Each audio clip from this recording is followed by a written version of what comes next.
بسم الله الرحمن الرحیم. به نام خداوند بی اندازه مهربان نهایت بارحم.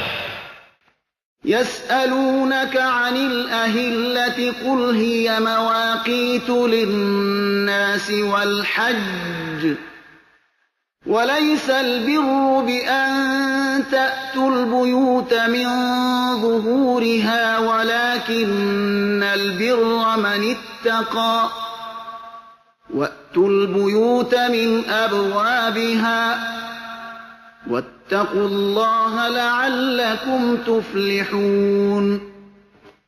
از تو در مورد ماه‌های نو می‌پرسند. بگو اینها برای وقت شناسی مردم و تشخیص وقت حج است. نیکویی این نیست که با خانه‌ها از عقب آن درآیید، ولی نیکویی از آن کسی است که پرهیزگاری پیشه کند و با خانه‌ها از دروازه‌های آن درآیید و از خدا بترسید تا باشد که رستگار شوید.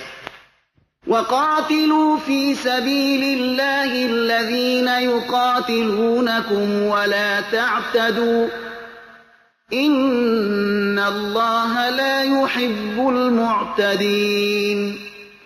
و در راه خدا با آنهایی بجنگید که با شما مقاتله می کنند، ولی از حد مگذرید و حقا که خداوند از حد گذرندگان را دوست ندارد. وَاقْتُلُوهُمْ حَيْثُ ثَقِفْتُمُوهُمْ وَأَخْرِجُوهُمْ مِنْ حَيْثُ أَخْرَجُوكُمْ وَالْفِتْنَةُ أَشَدُّ مِنَ الْقَتْلِ وَلَا تُقَاتِلُوهُمْ عِندَ الْمَسْجِدِ الْحَرَامِ حَتَّى يُقَاتِلُوكُمْ فِيهِ فَإِنْ قَاتَلُوكُمْ فَاقْتُلُوهُمْ كذلك جزاء الكافرین.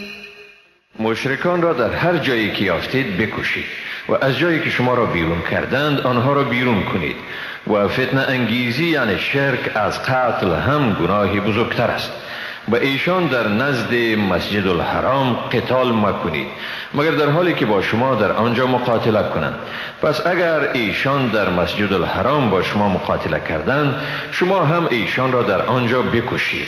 این چنین است پاداش کافران. فَإِنِ انتهوا فَإِنَّ اللَّهَ غَفُورٌ رَحِيمٌ.